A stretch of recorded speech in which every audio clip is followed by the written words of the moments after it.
बिस्मिल्लाहिर्रहमानिर्रहीम। आज का जो हमारा टॉपिक है वो है प्रॉब्लम नंबर 5 और problem number 6 chapter 15 principle of accounting ICom part 1 book Suhail Afzal से हम प्रॉब्लम्स कर रहे हैं। तो आइए हम इसका सॉल्यूशन देखते हैं पांचवी प्रॉब्लम का। तो यहाँ पे लिखा हुआ है कि पहला पॉइंट आपने रेक्टिफाई करना है, rectify the following errors. A bill for rupees 1250 यानी 1250 रुपए का एक बिल है फॉर फर्नीचर सोल्ड। मतलब क्या है कि हमने फर्नीचर बेचा है और उसका हमने बिल दे दिया। बिल से मुराद बिल रिसीवेबल हो सकता है। तो हमने अब इसका किया है तो उसका हमने बिल रिसीव कर लिया, मतलब हमने बिल ड्रॉ किया होगा, उसने एक्सेप्ट करके हमें दे दिया होगा, हमने फर्नीचर उसको दे दिया। एंट्री असल में क्या होनी चाहिए थी, अगर हम राइट एंट्री को देखें तो एंट्री होनी चाहिए थी bill receivable account to furniture account, क्योंकि एसेट अपने नाम से रिकॉर्ड होता है क्योंकि रियल अकाउंट्स है। तो एंट्री क्या होनी थी, bill receivable account to furniture account. अब जब पोस्ट होना था तो बिल रिसीवेबल ने डेबिट होना था और फर्नीचर ने क्रेडिट होना था। क्रेडिट होना किसने था, फर्नीचर ने। लेकिन वो कहता है, और बी ब्रदर्स को किया गया है, मतलब इसमें नाम तो ऑब्वियसली उसका बीच में आता है, बाद में जब बिल दे देते हैं तो खत्म हो जाता है। तो वो कहते हैं was credited to sales account.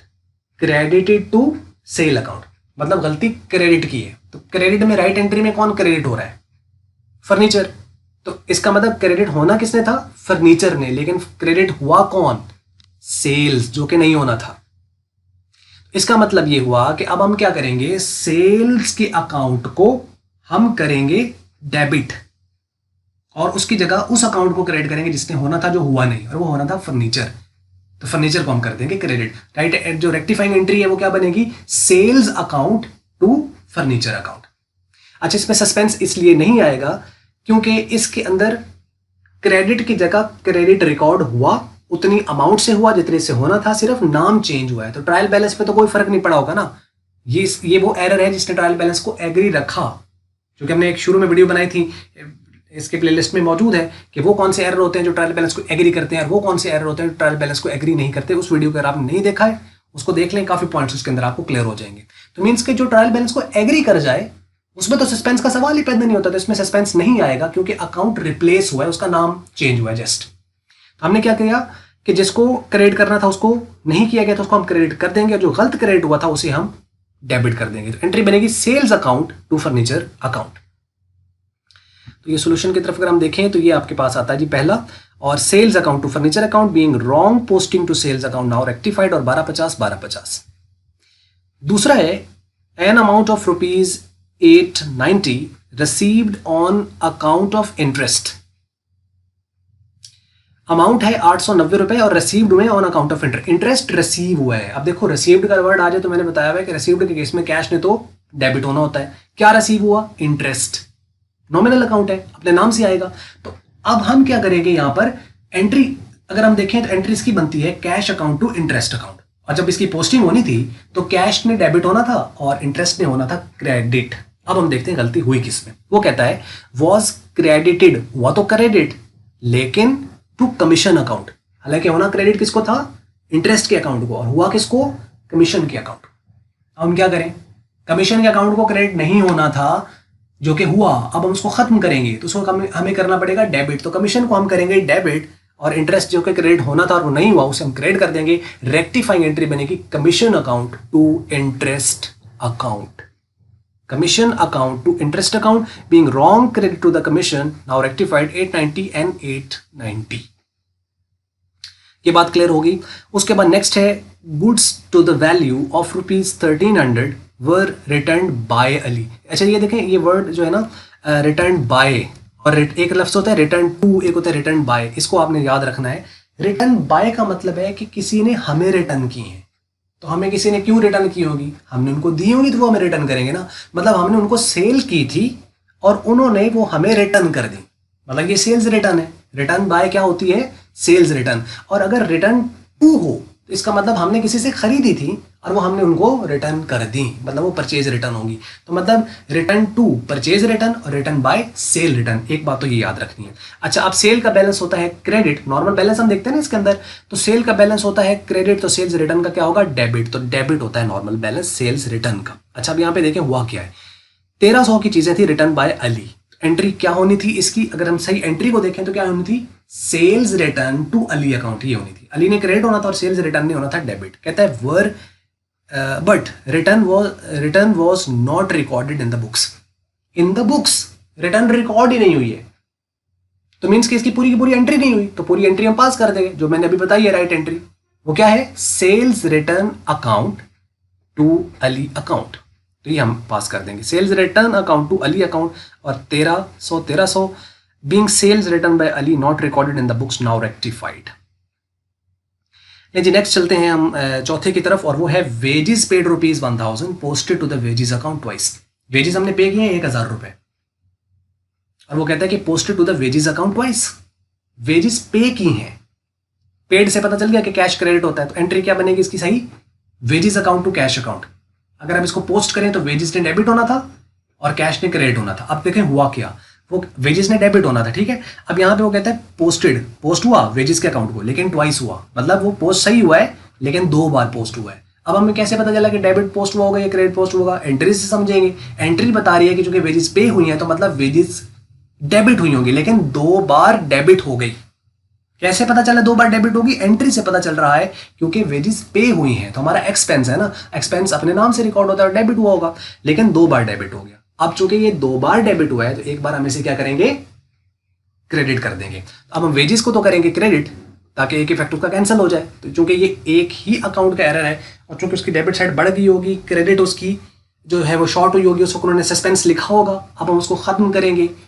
अब सस्पेंस को खत्म करने के लिए वो तो हो जाएगा डेबिट, और उसकी जगह कौन आ जाएगा, वेजेस आ जाएगा, जिसकी वजह से फर्क आ रहा था। एंट्री क्या बनेगी, suspense account to wages account, suspense account to wages account 1000 being twice posted to the wages account now rectified, क्योंकि वेजेस में डेबिट ज्यादा था तो हमने उसको क्रेडिट कर दिया, 1000 रुपए से खत्म हो गया। लेकिन जी उसके बाद है आखिरी point, the amount of ₹250 return of bad debts in the previous year.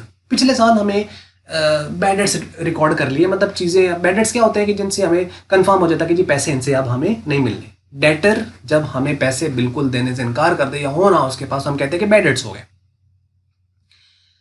अब वो कहता है कि नाउ रिसीव्ड, वो किसी तरह रिसीव हो गया। वो रिसीव कैसे हो जाते हैं कि मतलब उसके पास उस पर नहीं थे तो वो बैड डेट्स हमने कंसिडर कर दिया, लेकिन जब उसके पास बाद में उसका बिजनेस चला, उसको लगा कि यार कौन से 250 रुपए ही हैं, ये जितने भी हैं, तो मतलब उसने आके दे दिए कि यार उस वक्त मेरे पास नहीं थे लेकिन अभी मेरे पास आए, ये आप अपने पैसे ले लीजिए। अच्छा बंदा था कोई, तो ऐसे हमने उसको बैड कहा हुआ था, तो खैर वो अब वापस दे गए। अब सर इसका ना थोड़ा सा बैकग्राउंड की तरफ चलते हैं, इस एंट्री में हम देखते हैं, थोड़ा सा देखो कि हुआ क्या। हम सेल से बात को शुरू करते हैं कि जब ये बिकी होगी तो क्या हुआ होगा। सोचो डेटर है ना हमारा, तो जब हमने बेची होगी तो हमने क्या किया होगा, डेटर अकाउंट टू सेल किया होगा। हमने डेटर को डेबिट, क्योंकि डेटर से पैसे लेने थे, और सेल हमने कर दी होगी, हमने जी बेच दी हैं चीज़ें। फ्यूचर में पैसे लेने थे, जब वो टाइम आया तो उसने कहा कि मेरे पास तो पैसे नहीं है, तो वो बैड डेट्स हो गए। हमने उस वक्त बैड डेट्स की क्या एंट्री पास की होगी, bad debts account to debtor, मतलब अब डेटर को हमने खत्म कर दिया होगा। मतलब पहले डेटर क्या था, डेबिट, अब हमने डेटर को कर दिया क्रेडिट, तो डेटर कैंसिल हो गया, मतलब सेल हुई लेकिन बैड डेट्स हो गए, तो एंट्री बच गई होगी बैड डेट्स टू सेल, ये बच गई होगी ना बुक्स के अंदर, तो डेटर तो खत्म हो गया होगा बीच में से। अब अकाउंटेंट से गलती कहाँ पर हुई है कि वो पैसे उसने दिए और उसने कहा जी मैं आपका डेटर था, और वो पैसे दे गया। अब अकाउंटेंट को नहीं समझ लगी कि हम इसको पिछले साल में उनको तो राइट ऑफ कर चुके हैं। उसने कहा अच्छा नॉर्मली जैसे डेटर से पैसे आते हैं तो हम क्या करते हैं, कैश आता है, कैश को डेबिट और डेटर को हम क्रेडिट कर देते हैं। उसने यही एंट्री पास कर दी। ठीक है, कैश ने तो होना था डेबिट, लेकिन डेटर ने नहीं होना था क्रेडिट। क्यों नहीं होना था, इसलिए नहीं होना था क्योंकि वो तो ऑलरेडी कैंसिल हो चुका है। बैड डेट्स जब हमने लिखे थे तो डेटर को क्रेडिट कर दिया था। अब इसका मतलब ये जो पैसे मिल रहे हैं इसका कोई अकाउंट पीछे मौजूद नहीं है। हमें एक और अकाउंट ओपन करना पड़ता है जिसको हम अपना रेवेन्यू ही कंसिडर करते हैं और उसे प्रॉफिट एंड लॉस अकाउंट की क्रेडिट साइड पे शो करते हैं जब बैड डेट्स हमें दिए हुए बैड डेट्स हमें दोबारा रिसीव हो जाए। उसे हम कहते हैं बैड डेट्स रिकवर्ड अकाउंट। इसको याद रखना है आपने, bad debts recovered account. Bad debts recovered account यानी बैड डेट्स रिकवर हो गए और ये क्रेडिट होता है। तो जब बैड डेट्स रिकवर आपको रिसीव होते हैं तो एंट्री होती है cash account to bad debts recovered account. तो मतलब क्रेडिट किसने होना था, बैड डेट्स रिकवर्ड अकाउंट ने क्रेडिट होना था। हुआ क्या है यहाँ पे देखिए, now received and credited to the personal account of debtor. उसने डेटर को क्रेडिट कर दिया जो कि होना नहीं था, क्योंकि डेटर तो हम तब क्रेडिट करते हैं जब वो डेटर रहे बुक्स में। तो तब वो रिसीव हो तो क्रेडिट होता है। अब तो उसके बैड डेट्स हमने करके उसको पहले ही खत्म कर दिया है। अब डेटर ने क्रेडिट नहीं होना था, किसने क्रेडिट होना था? बैड डेट्स रिकवर्ड अकाउंट ने। अब हम क्या करें? बैड डेट्स रिकवर्ड अकाउंट को करें क्रेडिट, जो कि उसने नहीं किया, और डेटर जो कि गलत क्रेडिट हुआ उसको हम डेबिट कर दें। एंट्री रेक्टिफाइंग क्या बनेगी? Debtor account to bad debts recovered account. तो पांचवी है जी ये, debtor account to bad debts recovered account. और ये 250 being the amount against old bad debts were wrongly credited to the debtor account now rectified. उम्मीद करते हैं ये बात आपको समझ लगी होगी। तो अब हम चलते हैं अपनी नेक्स्ट जो है वो प्रॉब्लम की तरफ, जो कि प्रॉब्लम नंबर 6 है। जल्दी से मैं इसको बताता चले जाऊंगा, बिल्कुल उसी तरह अब आपने इसको कर लेना है। सिंपल, आप इसको थोड़ा सा, अब जैसे मैं पढ़ूंगा आपने पहले ही माइंड में सोच लेना है कि इसका क्या आंसर होगा, ठीक है? तो स्पीड से हम चलेंगे थोड़ा सा। वो कहता है an amount of rupees 1500 paid for the purchase of furniture, paid for amount of furniture, purchase of furniture, purchase of furniture, furniture पे फोकस है और फर्नीचर एसेट होता है। Debited to the purchase account, purchase account तो नहीं आना था ना, जब फर्नीचर खरीदा है तो ये हमारा रियल अकाउंट है और रियल अकाउंट अपने नाम से आएगा, ठीक है? नॉमिनल अकाउंट थोड़ी है कि हम परचेज को हम कर दें। तो क्या आना था? फर्नीचर। तो फर्नीचर ने डेबिट होना था, लेकिन उसने डेबिट किया किसको है? Debited to the purchase account, जो कि नहीं होना था। अब हम डेबिट को खत्म करेंगे तो क्या करेंगे? परचेज अकाउंट को खत्म करने के लिए इसे करेंगे क्रेडिट, और जिसने डेबिट होना था वो नहीं हुआ तो उसे कर देंगे। रेक्टिफाइंग एंट्री क्या बनेगी? Furniture account to purchase account. 15 रुपए से, 1500 रुपए से।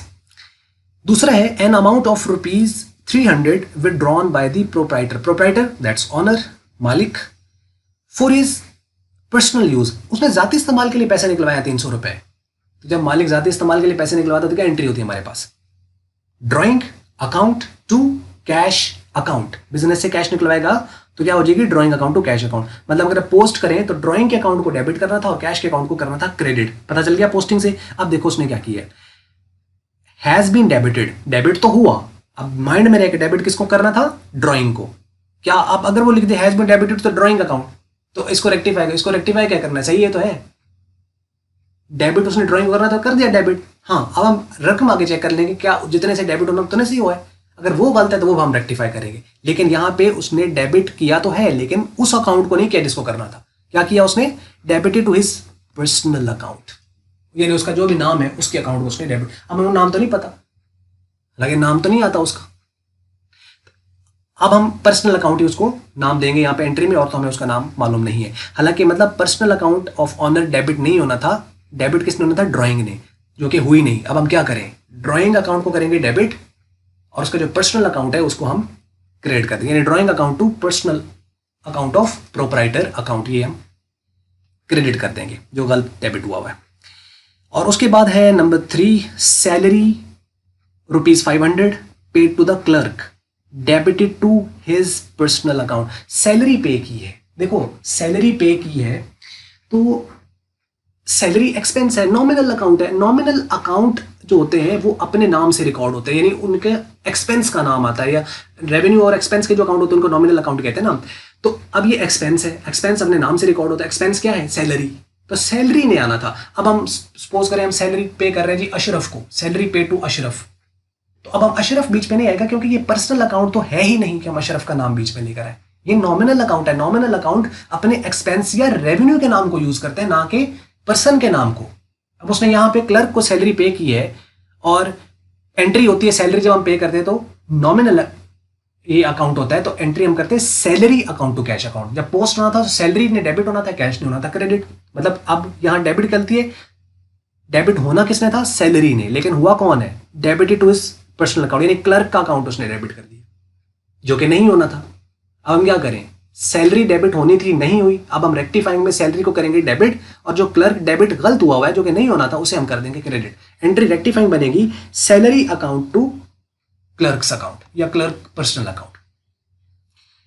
And fourth one, a bill for extension of the premises, extension of the premises. ये आपने वो रेवेन्यू और कैपिटल का जो चैप्टर है उसको आपने अगर देखा हुआ है तो आपको पता होगा कि जब कोई एसेट हम उसकी वैल्यू को बढ़ाते हैं तो वो एसेट की ही कॉस्ट में ऐड होता है, ना कि वो अलग किसी दूसरे अकाउंट में रिकॉर्ड हो जाए। यहाँ पे extension of the premises, premises है मतलब जो आपका बाउंड्री है, एरिया है, मतलब आपकी लैंड बिल्डिंग वगैरह उसके अंदर वो एरिया है। अब एसेट है प्रेमिसेस, तो अगर इसकी एक्सटेंशन कराइए तो वो प्रेमिसेस के अकाउंट को ही जाना है क्योंकि एसेट है। लेकिन अब वो देखें प्रेमिसेस एक्सटेंशन कराइए और वो रकम कह रहा है 2550 रुपये, has been debited to the repair account. Repair का तो यहाँ कोई जिक्र ही नहीं है। डेबिट किसको होना था? प्रेमिसेस के अकाउंट को, और हुआ किसको? रिपेयर को। गलत हो गया ना, तो जिसको डेबिट गलत हुआ है उसको हम क्रेडिट कर देंगे, और इसने डेबिट होना था, प्रेमिसेस ने नहीं हुआ, डेबिट कर देंगे। रेक्टिफाइंग एंट्री बनेगी premises account to repairs account और 2550 ये आ जाएगा।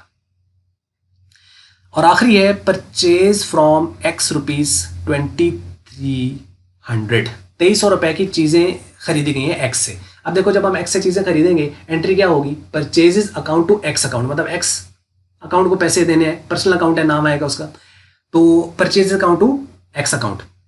एक्स में यहाँ पे क्या होना था? क्रेडिट होना था। कितने से? 2300 से, क्योंकि 2300 की चीजें खरीदेंगे। लेकिन वो कहता है डेबिटेड टू हिज अकाउंट, उसके अकाउंट को डेबिट कर दिया गया। होना उसके अकाउंट को था क्रेडिट, करके उसने क्या दिया? डेबिट। अब हम क्या करें? करेंगे तो हम क्रेडिट ही, लेकिन डबल अमाउंट से, क्योंकि उसकी साइड चेंज हुई है। तो अब एंट्री क्या बनेगी? Suspense account to X account, 4600 रुपए रकम आएगी। ठीक है, इसकी एक्सप्रेशन पहले पिछली वीडियोस में हो चुकी है। तो ले ये थी वीडियो। अगर आपको फिर भी कोई क्वेश्चन वगैरह है, क्यूरी है, तो आप उसे कमेंट्स में लिखें। और मल्टीपीडिया की अगर ये आपको वीडियो अच्छी लगी तो इसको आप लाइक कर लें, शेयर कर लें दूसरों के साथ। अगर आपको अच्छी नहीं लगी तो इसको आप कर दें डिसलाइक। और वीडियो देखने का बहुत शुक्रिया।